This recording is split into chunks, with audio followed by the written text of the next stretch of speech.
So welcome to the fourth episode of the RJ webinar series that RJ4All is hosting on his YouTube channel. It's 23rd of June today. It's my birthday, so I chose to spend it with you, do another seminar on restorative justice. This is a series of webinars that I'm doing after a lot of thinking, in the hope to make restorative justice a little bit more accessible to people. I do feel that is yet to be known. We're writing about it, or we're criticizing it, we're supporting it, but the people who should know about it don't. I'm looking into being able to translate the videos. I think if you are watching it, you can change the translation, you can add subtitles, but we're looking into changing them automatically, so watch this space. So today's webinar I'm going to keep it short because it's going to be a series of webinars on this topic, and it's the topic that I'm really focusing on, and I have been focusing on for the last 2 years, and probably will continue doing this for the years to come, and it's about power.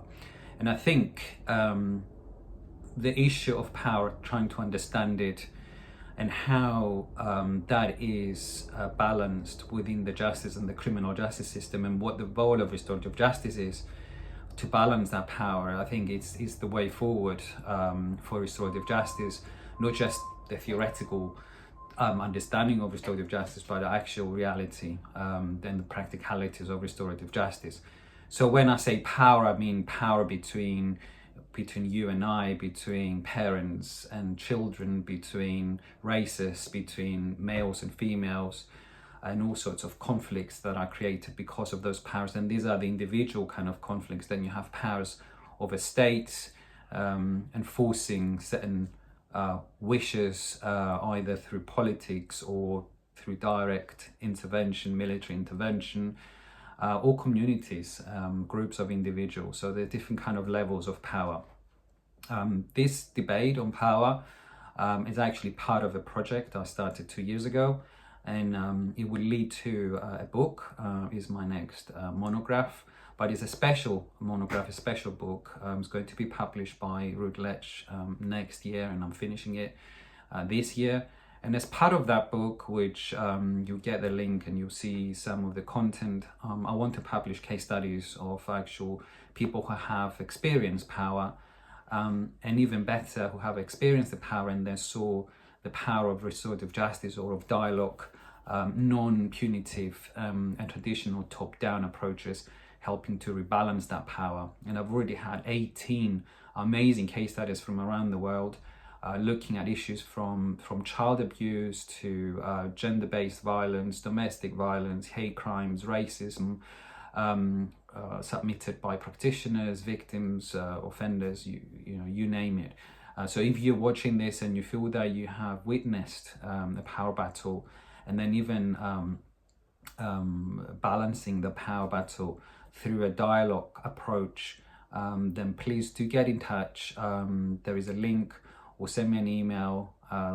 The contact details will be on your screen, because I would like to look at that case study and as part of the book publish it. I'm very passionate about getting the stories of people out there, especially practitioners and people who experience justice or injustice.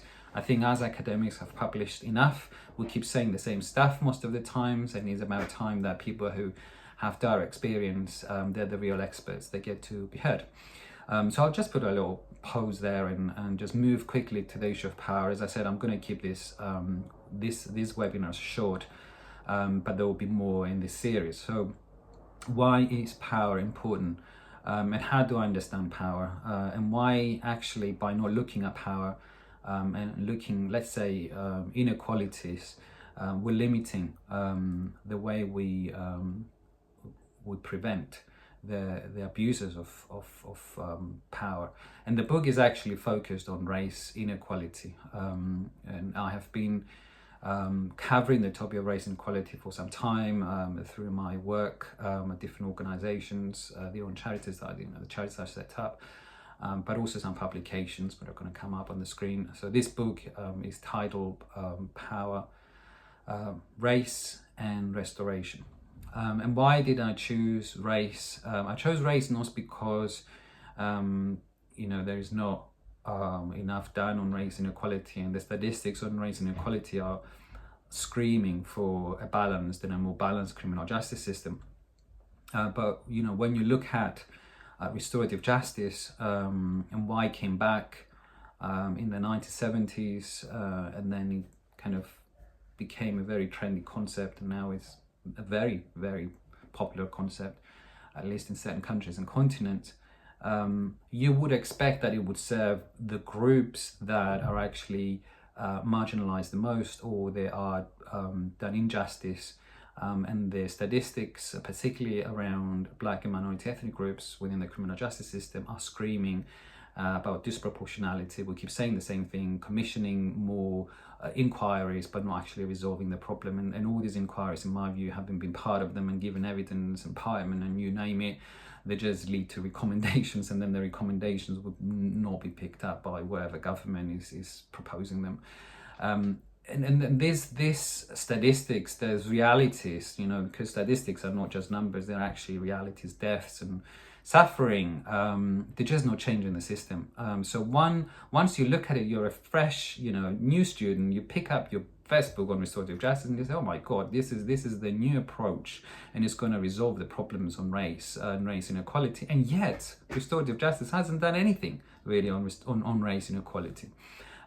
We have some publications on hate crimes, but that's not specifically on race inequality. We have some on whether practitioners should be trained with specific emphasis on culture, and whether certain mediators or facilitators should be coming from a specific culture when mediating or resolving conflict, but not actually much. So that's my first kind of criticism of restorative justice as a movement, because it hasn't actually looked at the groups that are let down the most by the criminal justice system. And if it is about a supplementary, and I did say this many times, I'm not an abolitionist. It's not about getting rid of prisons. It's not about, and this is where Angela Davis and I disagreed. I don't think it's about getting rid of prisons. It is about improving the system. It's about supplementing the system.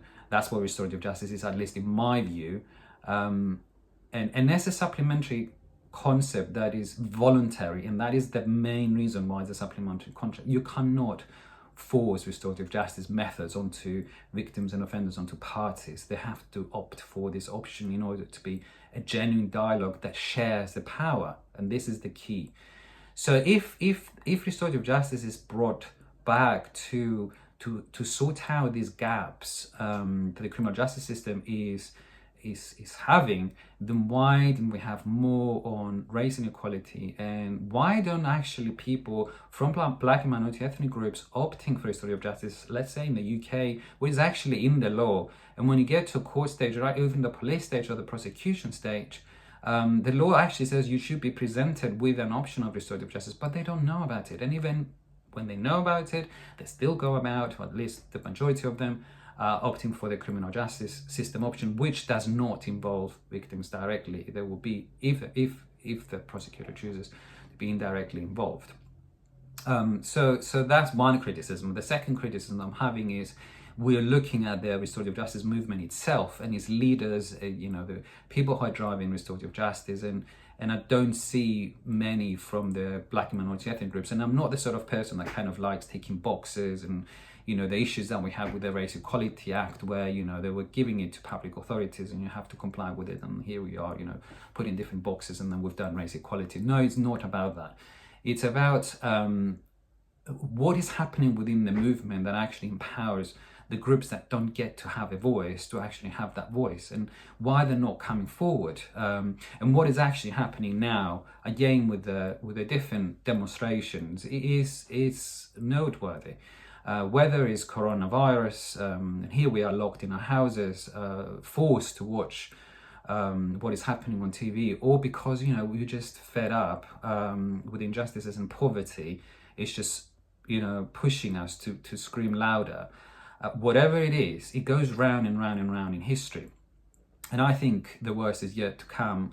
And communities are having a voice, and they're having a louder voice, and that voice will continue to be louder until it's heard. And this is where I think dialogues and approaches such as restorative justice actually would add value, because it's not about creating more violence through that voice, it's about creating consensus.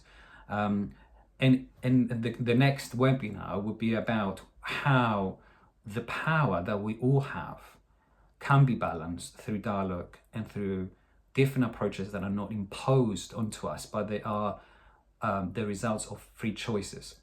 And I think, you know, the consequences that we have in life are pure results of our own choices, whether those choices are forced or our own. And how do we help as people who believe in a better justice and criminal justice system to improve the criminal justice system without encouraging violence, without supporting the violence, but through a dialogue approach that actually encourages the other party to share that power? I'm going to pause this seminar, as I said, it's going to be short. I just wanted to say there's more to come, and I know it's a very controversial topic and you can say the wrong word and certainly everything is twisted. But do read what I am writing and do follow the webinars and the channel. If you want to be notified when the next webinar is going to be, just press the bell button and you get a notification. I will put a link again, as I said, and if you feel that you want to contribute to this project and to this publication, which is, you know, it's still ongoing, do get in touch. I would love to hear from you, and also just leave your feedback. I'm going to pause the issue of power for now and see you in the next webinar.